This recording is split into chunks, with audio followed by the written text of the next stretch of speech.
C'est dimanche 10 avril 2022, dimanche des Rameaux. C'est parti, la semaine sainte va commencer. Ah, le temps de carême qui s'achève, et pas avant que le Christ ne meure en croix.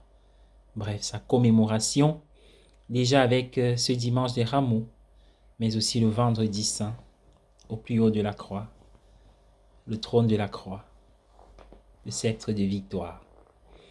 Installez-vous bien, c'est parti pour la halte spirituelle.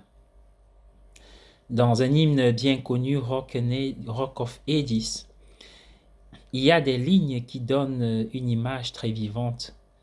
Par exemple, je n'apporte rien dans ma main, mais je m'accroche à ta croix. Il serait en effet difficile de s'accrocher à la croix du Christ si nous nous accrochons également à nos propres réalisations, à notre réputation et à notre vertu.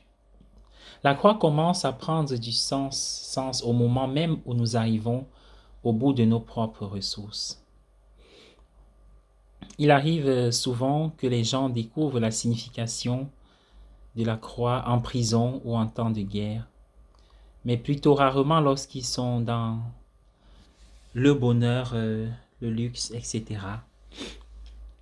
Pendant la Seconde Guerre mondiale, Edith Sitwell a écrit Still Falls the Rain.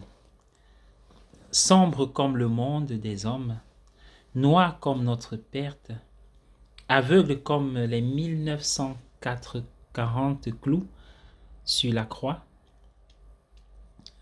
du Christ, loin d'être une décoration ou un simple signe extérieur d'identité, est la substance même de notre douleur et de notre combat.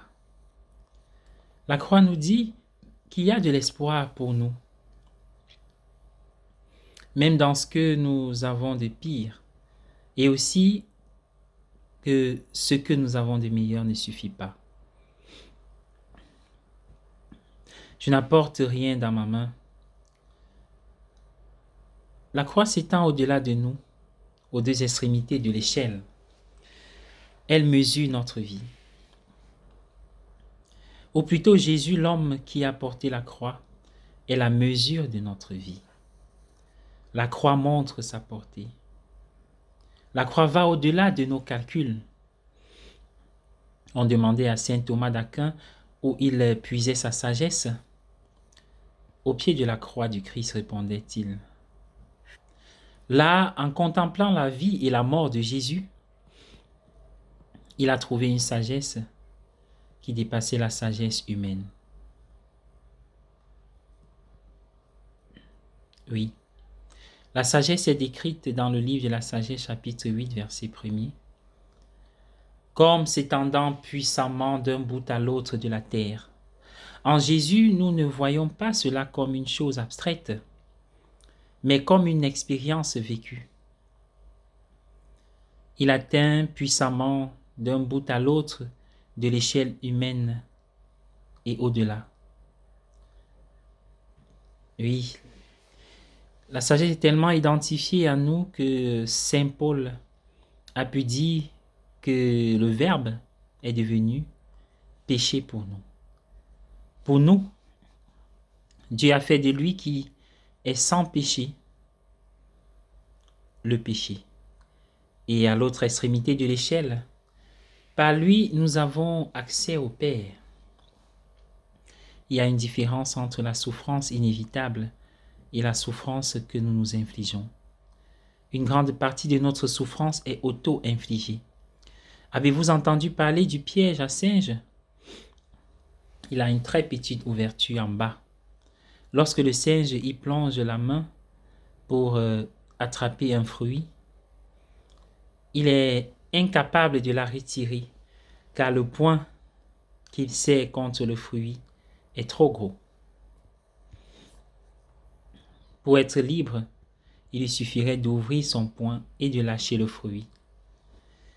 Mais c'est la seule chose qu'il ne veut pas faire. Et donc, il est pris. Il est pris par sa cupidité. Ne le sommes-nous pas tous? Ne faisons-nous pas de notre vie un piège à singe?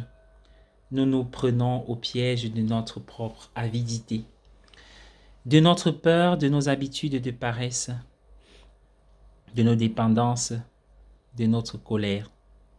En un mot, de tout ce à quoi nous nous accrochons. Bien sûr, nous sommes également pris au piège de l'autre type de souffrance, la souffrance inévitable qui fait partie de toute vie humaine. Nous avons toutes les raisons de savoir que la naissance, la vie et la mort sont ardues. Mais quelle que soit notre souffrance, auto-infligée ou non, elle trouve son sens dans la croix du Christ. Parce que le Christ est un avec le Père. Il est le début, le commencement et la fin, la gamme complète. Je suis l'alpha et l'oméga, le commencement et la fin. Bonne journée à tous, bon dimanche à chacun.